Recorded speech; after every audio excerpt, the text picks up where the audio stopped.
Ils ont réussi à pranker plein d'influenceurs en leur faisant croire qu'ils allaient acheter du luxe. Quand je la raconte, on a l'impression que c'est faux tellement elle est incroyable cette histoire. T'as jamais remarqué qu'il n'y a jamais de pub à la télé pour Rolls-Royce ou Ferrari? D'après toi, c'est pourquoi? Quand tu comprends ça, tu comprends pourquoi des gens achètent des t-shirts à 1000 € ou des sacs à 5000 €. Tu sais combien ça coûte un placement de produit avec Kendall Jenner? Il y a une technique psychologique puissante que toutes les marques utilisent pour te vendre des trucs. C'est un des plus gros coups de génie. Pour moi, c'est un des plus gros coups de génie. Pour moi, le marketing, c'est le futur.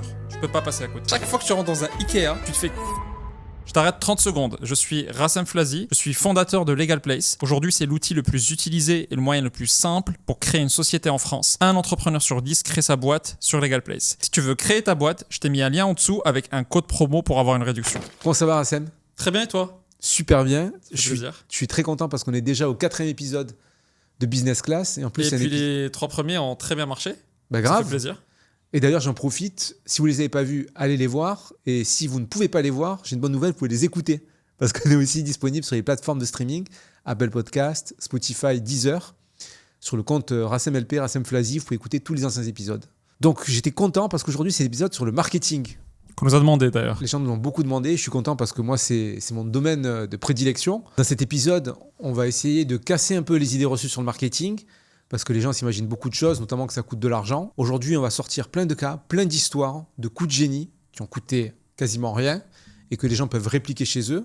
On va aussi voir comment des marques utilisent des biais psychologiques pour nous vendre plus facilement des choses et se faire mieux connaître, s'imprimer plus facilement dans notre cerveau. On va voir ça ensemble. Avant de rentrer un peu dans le vif du sujet, on va revenir sur les concepts de base. Le marketing, à l'origine, c'est la science qui permet d'analyser le marché et le consommateur pour s'adapter au mieux et savoir comment mieux le servir.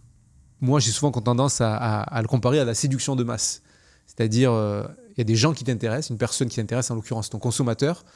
Comment tu vas faire pour que ça se passe bien entre vous et que vous développez la meilleure relation possible sur le long terme et comment tu vas faire pour le séduire? Pour moi, dans les grosses lignes, c'est ça le marketing. Il y a plein de techniques différentes, il y a plein de domaines. Ça peut être les publicités dans les lieux de vente, ça peut être ce qu'on met dans les boîtes aux lettres, ça peut être les newsletters, ça peut être plein de choses, ça peut être la façon dont on fixe les prix. Aujourd'hui, on va surtout s'intéresser aux grands coûts marketing, aux grandes campagnes de communication, ce qui est derrière le branding, ce qui est derrière la com. Et il y a une histoire que tu aimes beaucoup et qui condense beaucoup de choses dans le marketing, c'est l'histoire de Palissy. Est-ce que tu peux en raconter? Parce que c'est hyper significatif sur le marketing aujourd'hui. Ouais, cette histoire, elle est vraiment incroyable parce qu'elle va montrer à quel point tu peux vraiment vendre n'importe quoi grâce au marketing à des prix très élevés. Donc c'est une marque low cost qui vendait des chaussures pas chères du tout aux États-Unis qui s'appelle Payless, donc payer moins cher. Ouais, c'est un peu le Kiabi américain. Ouais. Le Kiabi américain, exact. Et ils ont réussi à pranker plein d'influenceurs en leur faisant croire qu'ils allaient acheter du luxe. Donc ils ont créé toute une boutique, ils ont inventé une marque qui s'appelle Palissy d'ailleurs, qui a un nom un peu italien qui te donne l'impression que c'est du luxe. Ils ont ramené des chaussures Payless, donc vraiment les chaussures de 20 balles, et ils ont juste enlevé la marque et mis cette marque Palissy, cette fausse marque. Ils ont pris une boutique, ils ont créé leur boutique dans un lieu de luxe à New York, et ils ont vraiment utilisé tous les codes du luxe pour que vraiment créer cette perception que tu es dans un environnement de luxe, mais que tu connaissais pas la marque, tu vois. Les chaussures, elles étaient vendues combien? Et les chaussures étaient vendues plusieurs centaines d'euros. Donc les influenceurs sont venus, ils ont bien sûr parlé de ça, donc il y avait la queue à l'extérieur à l'ouverture. Ils se sont pris plein de photos dans la boutique en train d'acheter ces chaussures-là, ils les ont mis en story, etc. Donc tout le monde a cru en cette arnaque-là, qui était vraiment un coup de génie parce que ça a vraiment coûté très très peu. Ils ont juste invité les influenceurs, créé une boutique. Pour eux, ça coûtait vraiment rien. Et ça prouve, le fait qu'ils aient réussi à tromper tout le monde, ça prouve à quel point si le marketing est très bien fait, tu arrives à vendre des produits qui coûtent que dalle pour des produits de luxe à des prix très élevés et les gens achètent quand même, tu vois. Donc c'est une histoire, les gens peuvent la googler parce qu'elle est vraiment... Quand je la raconte, on a l'impression que c'est faux tellement elle est incroyable cette histoire, comment les gens peuvent se faire avoir à ce point-là, mais elle est restée dans les annales cette histoire. Et justement, ce que je trouve intéressant dans cette histoire, c'est qu'il y a plusieurs aspects. Il y a l'aspect influence en faisant venir des influenceurs, mais ça parle aussi beaucoup de branding, c'est-à-dire comment on construit une marque, quelle est la perception que les gens ont de ta marque. Et il y a une autre histoire aussi, avant qu'on continue à parler de cas d'école, une autre histoire qui est arrivée avec Xavier Niel, justement, sur la perception. Là aussi, c'est une histoire que moi j'aime beaucoup et à laquelle je réfléchis beaucoup maintenant quand je dois créer des stratégies de communication. Ouais, c'est vrai que Cette histoire-là, quand il me l'a racontée, elle avait un peu changé ma perception de ce qu'est le marketing, tu vois. Je l'avais un peu de manière intuitive, mais il a vraiment mis les mots. Et donc, c'était lors d'un voyage avec le président Macron actuel, où j'étais dans la délégation et il y avait Xavier Niel qui faisait aussi partie de la délégation. Xavier Niel, pour ceux qui ne connaissent pas, même Ouais. s'il y a beaucoup de gens sûrement qui sont connectés avec Free, qui aura cette vidéo via Free, mais clair. si tu peux resituer un peu qui est Xavier Niel. Oui, Xavier Niel, c'est le propriétaire de Free, donc l'opérateur téléphonique, qui est aussi devenu un des plus emblématiques des entrepreneurs français parce qu'il a eu des initiatives comme l'école 42, qui est une école gratuite pour le code, pour apprendre à coder. Station F, qui est un endroit emblématique pour la Startup Nation française. Et c'est un des milliardaires français, un des 40 et quelques milliardaires français. C'est aussi un très gros investisseur et c'est un mec qui est parti de rien aussi à la base. Oui, exactement. Mais il est aussi connu pour avoir des coûts marketing assez fous. Et donc, c'est pour ça qu'il est plus connu que d'autres milliardaires qu'on ne connaît pas du tout. Et donc, quand j'étais avec lui, il y avait des moments un peu de temps libre, en fait. Et on avait discuté de marketing et il m'avait dit... Donc, on était à Alger. Et il me disait, si tu construis ici une très grosse tour, et c'est la plus haute tour d'Afrique, mais elle est en bois, donc elle ne te coûte rien à construire, ça va faire parler tout le monde, tous ceux qui vont passer par là vont la citer, les médias vont en parler, etc. Parce que c'est la plus haute tour. Sauf que toi, elle t'aura coûté rien, et surtout si tu compares à combien de pubs tu dois dépenser si tu dois avoir le même niveau de couverture, tu vois. Si tu dois avoir le même nombre de gens qui parlent de toi et qui ont entendu parler de toi grâce à ta tour, mais sans se faire cette tour, plutôt en payant des journaux, des pubs, des télés, etc., ça va te coûter beaucoup plus cher que si tu faisais un coup comme ça. Et donc, on s'en fout le matériau par lequel tu l'as construit. Donc, il avait donné le bois comme exemple.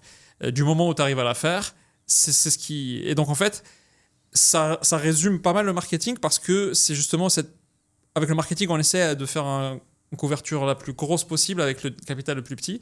Et lui, il a plein de coups comme ça dans sa carrière parce que si tu regardes bien, free, c'est un mot qui n'a pas été choisi au hasard parce que tu as l'impression que c'est quasiment gratuit tellement c'est pas cher. Donc il a joué entièrement sur ça.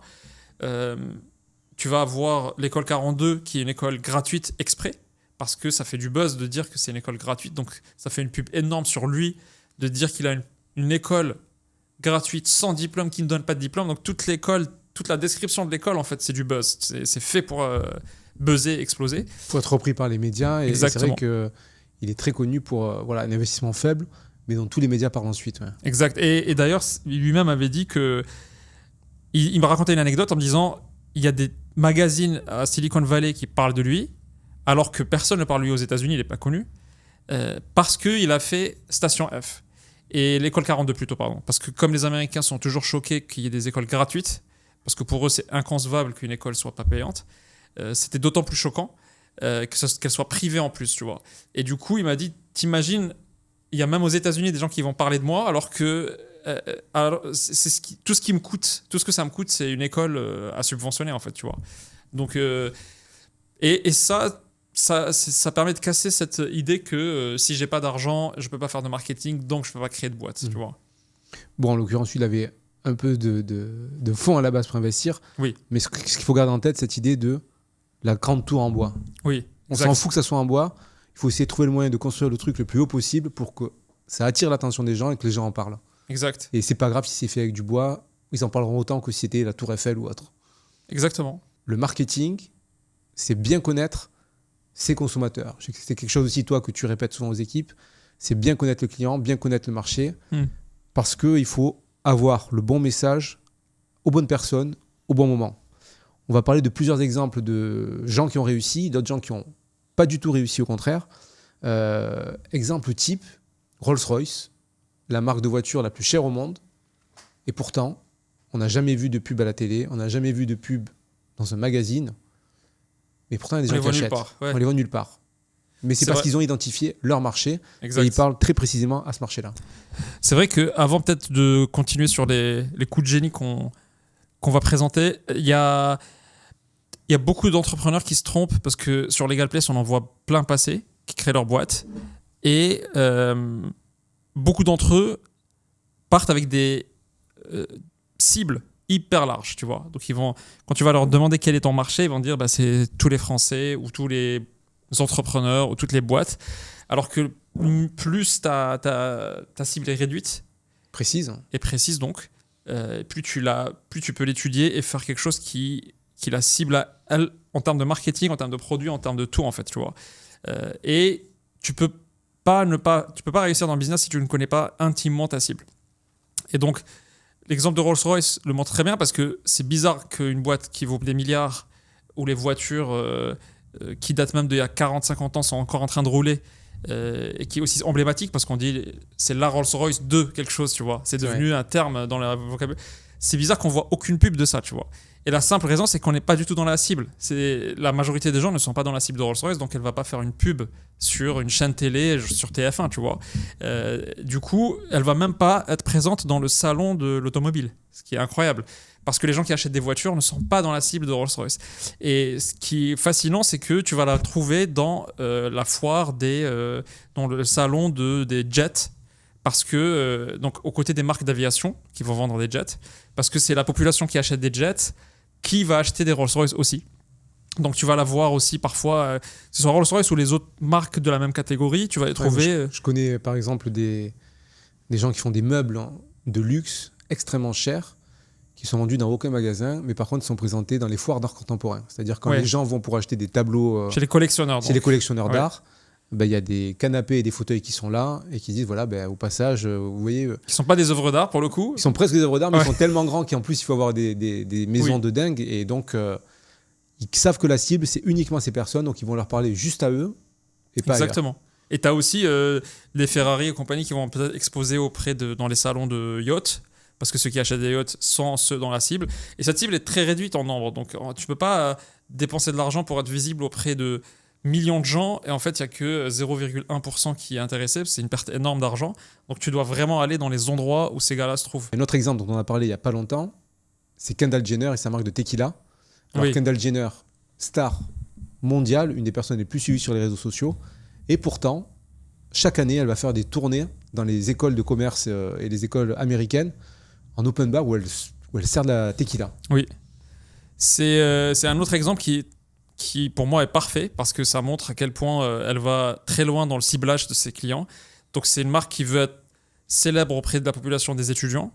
Et elle a fait toute une opération marketing où elle se propose, si elle est contactée par des associations étudiantes, donc des bureaux des élèves, etc., elle va elle-même être présente dans le campus, elle-même va servir sa tequila aux étudiants pendant la soirée, elle va te faire des cocktails même, et elle va bien sûr pas faire toutes les écoles du monde, mais le fait même qu'elle fasse ça choque les étudiants qui sont dans ces associations-là, et donc par ce biais-là vont entendre parler de la marque, et même s'ils ne l'invitent pas en vrai, donc s'ils l'invitent, bien sûr, tout le monde va connaître la marque, mais elle ne peut pas être présente partout, mais même s'ils ne l'invitent pas au final, ils vont entendre parler d'elle et de sa marque et potentiellement ils vont commander cette marque dans leur soirée étudiante en espérant qu'un jour elle passe, tu vois. Donc il suffit qu'elle passe dans 5% de ces campus-là, mais elle a déjà créé cet effet en fait, tu vois.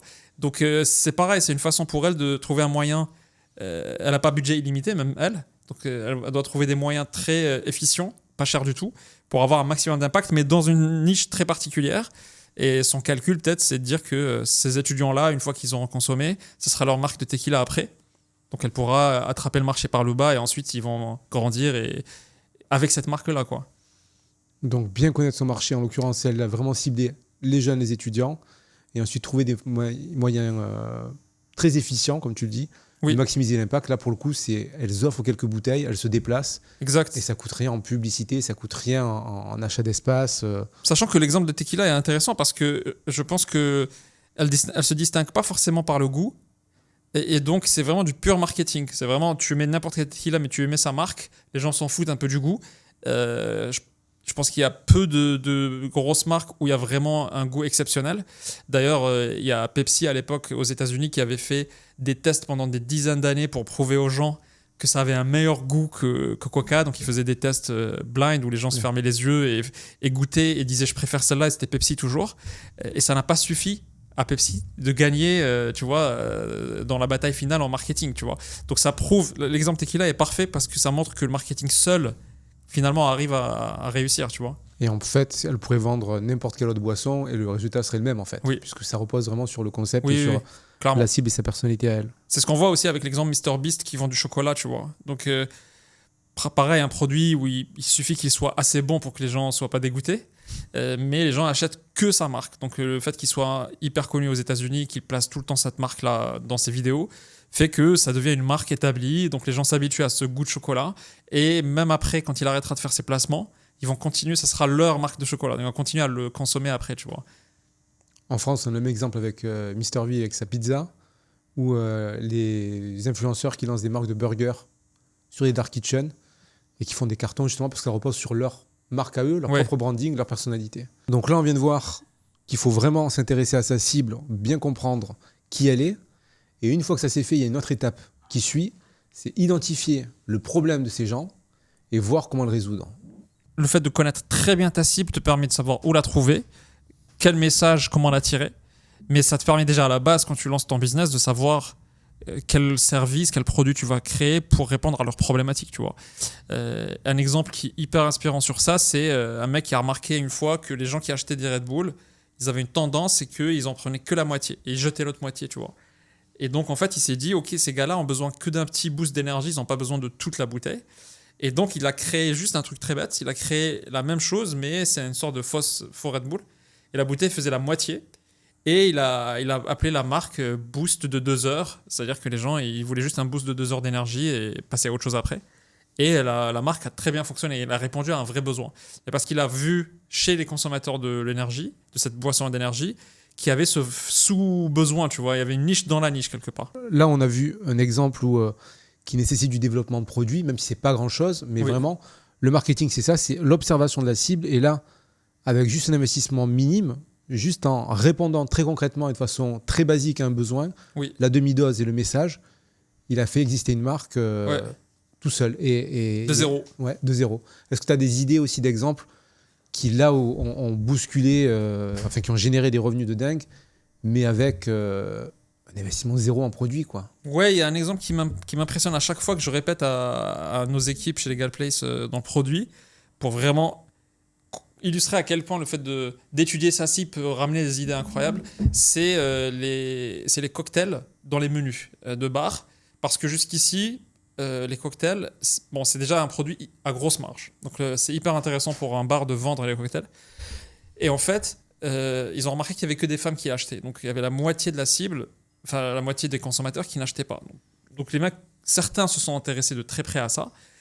Et donc, à force d'interroger les clients, etc., ils ont remarqué que les hommes, avaient trop peur de la forme du verre qu'ils allaient recevoir, tu vois. Et donc, si le verre était trop efféminé, ils n'aimaient pas ça. Donc, pour pas prendre de risques, ils commandaient jamais de... Et naturellement, quand tu apprends ça, tu imagines la solution. La solution, c'est peut-être de dessiner la forme du verre. Tu illustres le truc. Comme ça, dans le menu, je sais d'avance si c'est viril ou pas. Et bam, résultat, ça explose les ventes des cocktails. Et ça a été repris partout. Aujourd'hui, tu le verras partout. Et la raison initiale de ces dessins qu'on voit, que tout le monde a déjà vu, c'est vraiment ce blocage qu'il y avait chez les gens, quoi. Et à contrario, moi aussi, j'aime aussi parler d'un contre-exemple pour montrer l'importance du marketing, d'être à l'écoute de la cible.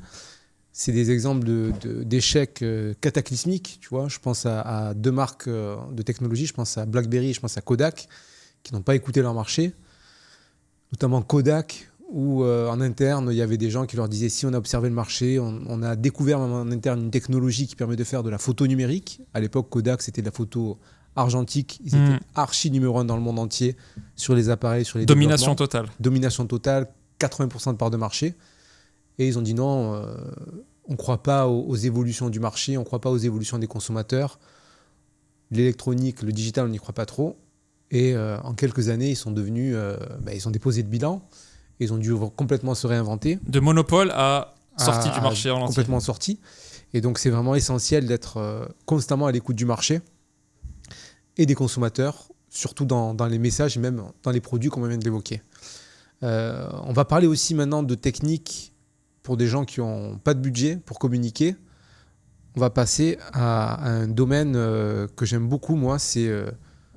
le guérilla marketing, c'est-à-dire le marketing de guérilla, on appelle aussi l'embouche marketing, c'est-à-dire comment, avec des idées toutes simples, on arrive à faire une visibilité maximale.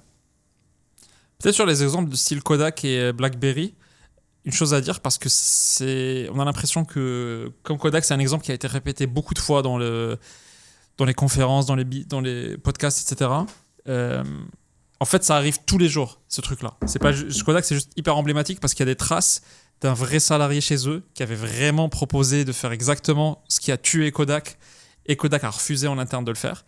Mais en réalité, BlackBerry aussi avait des discussions, c'est sûr, en interne de est-ce qu'on supprime le clavier physique ou pas pour que l'écran soit beaucoup plus gros comme Apple. Et ils ont résisté. Mais en fait, il y a un truc aussi intrinsèque, il y a un truc qui est propre à ces grands groupes-là, c'est que comme ils sont dans une position dominante, ils peuvent pas très facilement prendre un pari sur un marché nouveau et tuer leur marché existant. Parce que peut-être qu'ils pèsent 1 milliard, le marché, ou 10. Le nouveau marché, il pèse quelques centaines de millions pour l'instant, sauf qu'en fait, ça va se diffuser comme de la poudre et un jour, ça sera 10 milliards ou plus. Et donc, ils ont ce dilemme de est-ce que... Si est la branche sur laquelle ils sont assis. Oui, est-ce que je scie la branche, je lance ce truc, ça va me tuer mon marché, mais j'espère que ça va monter. Donc, c'est une décision tellement dure, c'est comme les voitures électriques. Est-ce que je lâche mes voitures, mes modèles best-seller aujourd'hui en tant que BMW mais mes clients n'aiment pas trop l'électrique, sauf que dans 10 ans, peut-être qu'ils vont tous passer à l'électrique d'un coup. Et je peux pas le tuer tout de suite tous, tu vois. Et donc ça arrive tous les jours et c'est heureusement parce que ça permet à la roue de tourner, la roue qui tourne, et ça permet à des nouveaux gars qui rentrent de prendre une place et de pas avoir des groupes qui perdurent toute l'histoire en fait, tu vois. Et les seuls groupes qui perdurent plus d'un siècle, on en a parlé plusieurs fois de Nintendo ou autres, c'est des gens qui ont changé à chaque fois d'industrie. Qui ont pivoté, comme on dit dans le business. Qui ont pivoté, exactement, qui faisaient complètement autre chose au début de leur existence, il y a un siècle et quelques. Et aujourd'hui, ils font des jeux vidéo. Donc c'est un peu c'est le cycle de la vie business, quoi. Quand on connaît bien son marché, on connaît bien les gens à qui on s'adresse. Et sur les stratégies justement d'embauche marketing, de guérilla marketing, pour se faire connaître sans argent, il y a un truc qui est tout simple. Ce qu'on appelle le seeding. Le seeding, c'est un mot anglais pour dire tout simplement faire du cadeau aux bonnes personnes. Seeding, c'est planter des graines. Planter des graines chez les bonnes personnes pour que ça pousse ensuite et que ça porte ses fruits, c'est le cas de le dire. Et il y a 2 exemples qui sont des réussites fulgurantes de gens qui ont commencé juste en envoyant des t-shirts et des maillots de bain. Moi, je suis commencé par une, c'est celle de Gymshark. Gymshark, c'est les gens qui ne connaissent pas, c'est une marque qui a été créée par des fans de musculation et qui se sont rendus compte que il y avait un marché que les salles de sport ça se développait et qu'en salle il n'y avait pas forcément les débardeurs ou les shorts ou les survêtements qui correspondaient vraiment aux morphologies, aux mouvements qu'on faisait, c'était pas très confortable. Et donc il y a des types qui ont fait des études et qui ont créé des t-shirts, des débardeurs, des fringues sur mesure pour les gens qui font de la muscu.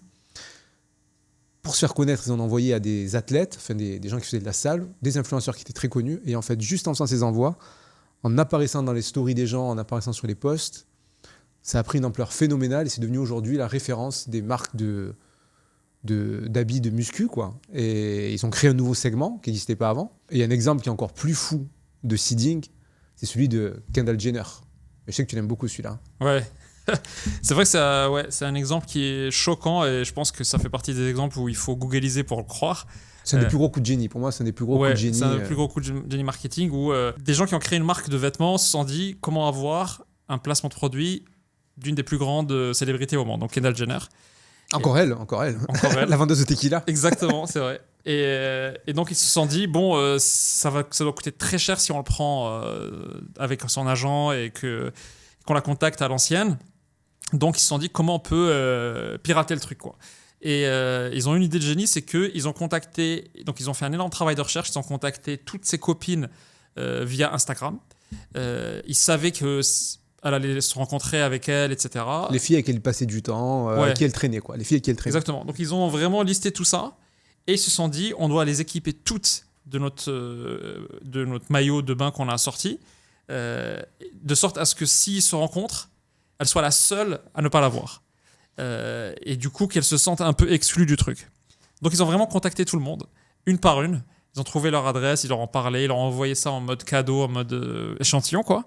Ces filles-là, par hasard ou par chance, ou l'ont mis toutes dans une soirée ou dans un événement où elles étaient dans une maison avec elles. Et donc, elle a vraiment remarqué que c'était la seule à ne pas l'avoir. Elle s'est dit, j'ai raté une tendance ou j'ai pas eu droit à ce cadeau-là. Donc, elle pose la question. Les filles Piqué disent, dans son ego alors que c'est elle la méga star. ouais, Quoi. c'est elle la méga star. Et elle leur demande et chacune dit, on me l'a offert. Donc, elle s'est dit, What, comment ça, moi, on m'a pas offert ça. Donc, elle prend l'initiative vraiment de contacter la marque. Et elle va demander à cette marque-là d'avoir son maillot. La marque, bien sûr, c'est ce qu'elle voulait. Donc, elle lui envoie son maillot. Elle prend une photo en maillot. Elle fait le placement de produit gratuitement. Et ça a coûté vraiment rien, ça a coûté mais pas mal de travail de recherche, donc plutôt du temps que de l'argent en fait, tu vois. Donc, et c'est une marque aujourd'hui qui fait plusieurs dizaines de millions de chiffres d'affaires, donc qui s'est établie grâce entre autres à ce coup de génie, quoi. Donc, mais c'est hyper inspirant comme coup, tu vois. Tout le monde ne peut pas réaliser ça. Tu vas pas forcément avoir Brad Pitt qui va faire un placement de produit gratuit pour toi, mais ça ouvre les esprits de dire ok, c'est possible de faire des coups comme ça, il faut être très malin. Et il suffit d'une opération comme ça pour se positionner, tu vois. Et l'idée aussi, c'est de bien identifier, là encore, le marché, mais au-delà des marchés aussi, les communautés. Dans Gymshark, c'est vraiment trouver des gens qui sont passionnés, fanatiques, qui suivent tous les contenus. Oui. Kendall Jenner, elle a une communauté, là aussi, de fans qui suivent à fond. Donc, c'est vraiment identifier les communautés pour bien les cibler, leur donner le bon message et le bon produit. Et en général, c'est ce qui marche bien. Un autre exemple historique aussi de embouche marketing. Alors en France, on a eu les Jeux Olympiques cet été, mais en 2012 à Londres, il y avait des Jeux Olympiques sur lesquels il y a eu là aussi un cas d'école de marketing. Il y avait Samsung et Sony qui étaient sponsors des Jeux Olympiques, donc ils fournissaient du matériel à tous les athlètes. Et en fait, c'est aussi l'époque où Dr. Dre et Jimmy Iovine ont lancé la marque Beats by Dre. Et en fait, ce qu'ils ont fait, les casques audio. Et en fait, ils ont envoyé des casques audio à tous les plus gros athlètes avant les Jeux Olympiques. Et donc, quand les athlètes se sont pointés, ils avaient tous des casques Beats by Dre, alors que normalement, ça aurait dû être du Samsung ou du Sony parce qu'ils payent pour être sponsors. Ouais. Et donc, ils ont une visibilité monstrueuse qui aurait coûté 1000 fois plus si de sponsoriser tous les jeux. Sponsoriser ou d'acheter des spots de pub pour qu'on les voit. Pour les gens qui regardaient les JO, ils pensaient que Beats by Dre était sponsor, alors que pas du tout.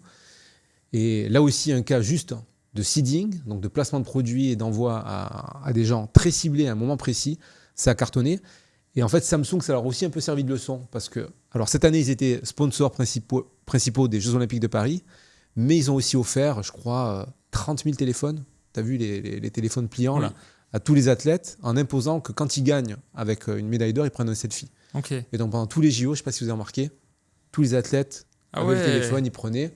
Et ça leur a démultiplié en fait, l'investissement qu'ils avaient fait en tant que sponsor des JO. Okay. Donc placer le bon produit dans les mains des bonnes personnes au bon moment, ça peut pas coûter grand-chose et avoir beaucoup d'effets. J'ai un exemple qui est hyper récent et très très tech sur ça. C'est que y a une collection aujourd'hui, il y a un projet qui est né d'une collection NFT. Okay, c'est la seule qui a survécu. Ah. Ouais, qui s'appelle c'est Pudgy Pingouin, c'est les pingouins que j'avais acheté avec des potes il y a longtemps. C'était très petit à l'époque. Et ça a été repris par un entrepreneur et maintenant il y a un gros investisseur derrière. C'est Peter Thiel, je pense, qui a investi dedans. De PayPal ? Ouais, exactement, fondateur de PayPal. Et en fait, une de leurs stratégies, donc maintenant c'est un univers il y a une propriété intellectuelle. C'est un peu comme Pokémon, etc. Ils veulent créer vraiment un univers pour que les gens achètent les peluches, qu'ils regardent s'il y a des dessins animés après, etc. Et en fait, une de leurs techniques aujourd'hui, et ils ont une équipe entière qui fait ça, c'est qu'ils créent des gifs animés pour quand tu es sur WhatsApp et que tu veux répondre en gif à quelqu'un. C'est leur pingouin à eux. Et donc, ils vont créer pour le Nouvel An, pour toutes les fêtes religieuses, pour Halloween, etc. D'accord. Et ils vont essayer d'être dans le top des gifs que te propose WhatsApp ou Messenger ou autre quand tu sélectionnes, quand tu tapes des mots-clés, tu vois. Tu as tous les jours les tops qui changent. Et donc, leur but, c'est de pirater ce truc-là et monter dans le top en faisant un très bon gif au thème de ce qui se passe. Et donc, ils ont une équipe de créateurs qui font tout le temps ça. Et une fois que tu rentres dans la culture via les gifs, derrière, ta marque, elle se positionne bien, tu vois. Donc, c'est un peu de l'embuscade, comme tu dis. Alors donc, tu arrives en découvrant le gif et après tu dis c'est quoi ce perso et tu te rends compte en fait que c'est exact. Derrière... Tu t'habitues au personnage, à la direction artistique, etc. Et derrière, si tu les vois en pub, t'es déjà familier avec la marque, en fait, tu vois. Ce que tu dis justement sur leur flexibilité à s'adapter aux news, c'est justement un des thèmes que je voulais aussi ensuite aborder dans la suite de l'émission, ce qu'on appelle le newsjacking, c'est-à-dire comment tu pirates l'actualité pour te faire connaître et pour avoir de la visibilité. il y a quelques exemples dont on va parler et qui là aussi te permettent d'avoir de la visibilité sans mettre de l'argent. Il y a Ryan Reynolds, que tout le monde connaît, l'acteur, notamment de Deadpool, mais qui est aussi à côté un énorme investisseur et un très gros businessman qui a fait plein de choses. Qui navigue qui surfe que sur les news, lui. Exactement. Avec une rapidité monstrueuse d'exécution. Et justement, parce lui, c'est sa philosophie. Oui. Il a dit, je peux vendre n'importe quoi. Et donc, il a racheté plein d'entreprises, donc il est propriétaire de plein de produits. Et en fait, lui, carrément, il s'est structuré, c'est-à-dire qu'il a créé une agence de marketing spécialisée en newsjacking. Et donc, il a des salariés dont le seul brief, c'est dès qu'il y a un mème qui sort sur Internet, dès qu'il y a une tendance nouvelle sur Internet, je veux qu'en 48 heures, on ait sorti une publicité ou un message. Il a acheté une agence de pub pour ça, d'ailleurs. Oui, c'est ça, il a créé son agence. Oui. Alors, je ne sais plus s'il a créé ou s'il a racheté. Je ne sais pas, mais en tout cas, il a une équipe de pub. Mais en tout cas, voilà, il a une équipe de marketing qui est dédiée à ça. Qui doit sortir très vite, parce que la news, aujourd'hui, elle meurt très vite. Ouais. Et donc, sa force, c'est qu'en 48 heures, comme tu dis, il sort. Et après, mais c'est quoi qu'est-ce qu'il vend après comme produit ? Plein de trucs. Parce que lui, il est propriétaire de... Alors, lui aussi, il a des boissons, il a son club de foot, il a plein de trucs. Et justement, il utilise à chaque fois, quand il y a quelqu'un qui fait une vidéo virale, quelqu'un qui devient un mème, tout de suite son agence contacte, chèque, et ils ont une pub prête à tourner, qu'ils peuvent diffuser tout de suite sur les réseaux et ailleurs. Donc vraiment, comment tu profites de la tendance, parce qu'il y a des mots-clés, des tendances dans lesquelles tout le monde parle. Oui. Plutôt que d'acheter une pub télé sur TF1 ou sur ABC qui va te coûter des millions, ben eux profitent du reach qui se passe sur les réseaux sociaux. Ouais, complètement. Il y a un autre exemple aussi dont on a parlé. Là encore, on va parler de voitures de luxe, on va encore parler de milliardaires. Si je te parle de l'homme qui voulait enterrer sa voiture. Sa Bentley. Sa Bentley. J'y ai pensé quand tu me parlais des publicités hyper rapides là, sur comment hacker la news. Lui, il a carrément, il a créé aussi la news quelque part parce qu'il... C'est un peu la tour. Il a appliqué le concept de la tour pas d'argent, mais de bois, mais en surfant sur un événement. C'est vrai qu'il y avait, donc c'est au Brésil que ça se passe, un milliardaire brésilien qui est connu pour des coups marketing de fou, qui a décidé de rassembler toute la presse parce qu'il avait décidé d'enterrer sa Bentley. Donc c'est un événement, il ramène énormément de presse. Et il met en scène le truc, donc il y a des gens qui creusent et commencent à vraiment faire entrer sa Bentley sous terre. Et à un moment, quand elle est à moitié, je sais pas quoi, enterrée, il arrête tout et il commence un speech. Et il dit les gars, vous êtes tous là choqués que je sois en train d'enterrer ma Bentley parce que c'est une voiture de luxe et qu'elle est chère, etc. Mais vous avez tous en vous des choses qui sont beaucoup plus chères et vous choisissez tous les ans, on choisit tous de s'enterrer avec des trucs qui sont beaucoup plus chers qu'une Bentley. Et c'est nos cœurs, nos organes, etc. Et donc il dit si vous les donniez à des gens malades, vous inscriviez sur les listes de donateurs, etc., vous serez en train de sauver des vies entières. Et donc, le don d'organes, qui est un sujet permanent c'est dans toutes les sociétés, était un sujet qui avait un certain intérêt tous les ans, qui était limité. Tout le monde ne parlait pas de ça. Et cette année-là, la cause a explosé grâce à lui. Et les dons d'organes au Brésil, je ne sais pas combien ils ont fait, mais ils se sont démultipliés grâce à cette opération, tu vois. Et qu'il a aussi coûté rien, c'était des pelles, des pioches. Ouais, des pelles, je pense qu'il a récupéré sa Bentley. Mais alors c'est vrai que, j'apporte un bémol, c'est que Ryan Reynolds, ce milliardaire, l'avantage qu'ils ont, c'est qu'à la base, ils ont déjà une voix qui porte, ils ont des communautés. Oui. Donc c'est plus facile de mobiliser. Mais ce qu'on veut dire par là, c'est oui, mais je pense que n'importe quel mec qui ramène des médias pour dire je vais enterrer ma Bentley, tu ne peux pas ne pas ramener de l'intérêt, tu vois. C'est vrai que lui, c'est encore plus facile pour lui, c'est clair, parce qu'il est déjà connu, donc crédible, etc. Mais la tour de bois, tu peux quand même faire des trucs de ouf sans être connu. Voilà, c'est ce qu'on veut dire, c'est que garder en tête plutôt cette idée, ce concept de tour de bois. Comment on fait pour maximiser. Mais ce gars-là, je suis sûr je connais pas bien son histoire, mais je suis sûr qu'il a fait levier à chaque fois sur une opération encore plus grosse. C'est-à-dire qu'il a dû commencer par des petits buzz, il a accumulé, il est devenu un peu plus connu, buzz plus gros, etc. Mais je pense que c'est quelqu'un qui est programmé comme ça. Il est fait pour faire ces opérations-là, tu vois. Il y a encore plein de sujets, plein d'exemples dont j'ai envie de parler en marketing. Je pense qu'on va faire un deuxième épisode parce que sinon, on va jamais s'arrêter et je pense que ça va être très dense pour les gens de tout emmagasiner. Ouais. De toute façon, dans quelques semaines, on fera certainement un deuxième truc sur la vente parce qu'on l'a beaucoup demandé. Et dans la foulée, un deuxième partie pour le marketing, ouais. Alors, pour conclure cet épisode, moi, je voudrais parler aussi d'un volet plus récent du marketing. parce qu'on a pas mal évoqué aussi des campagnes de pub. Mais nous, il y a une technique à laquelle on croit beaucoup plus, c'est le marketing du contenu. Et c'est même à la base de ton positionnement, de ta philosophie et de tes convictions, en fait. C'est vrai qu'il y a une tendance énorme aujourd'hui, c'est que l'audience se déporte de plus en plus de la télé vers les réseaux sociaux. Donc les gens, il y a beaucoup de gens de moins de 30 ans qui n'ont même pas de télé chez eux, ce qui est incroyable, tu vois. Si tu as un mec de 40 ans qui rentre chez toi et ne trouve pas de télé, il sera perturbé complètement parce que c'est anormal. Et un mec de 22 ans va pas avoir le réflexe quand il s'installe dans un appart d'acheter... Hugo, t'as une télé, toi? J'ai une télé, ouais. Ah, C'est ouais. pas moi qui voulais. Il l'a dit, c'est on record. Mais, et du coup, en fait, ça veut dire qu'il y a une déportation énorme des vues qu'il y avait à la télé qui vont vers les réseaux sociaux. Donc il y a une place à prendre sur les réseaux sociaux.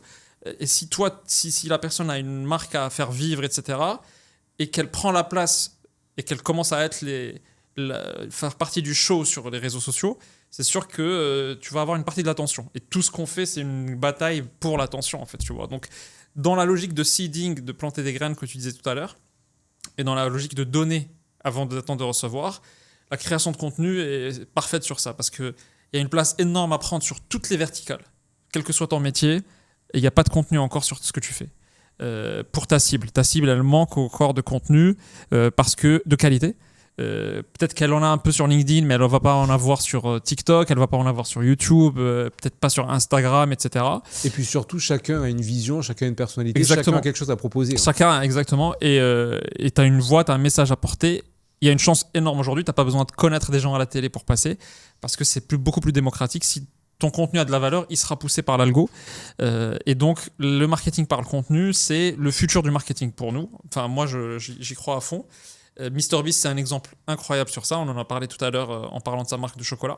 Aujourd'hui, c'est le plus gros influenceur au monde et il arrive à monétiser ça très très bien. Donc, il est devenu, il a plusieurs business à 1 milliard parce que c'est le mec le plus écouté au monde aujourd'hui.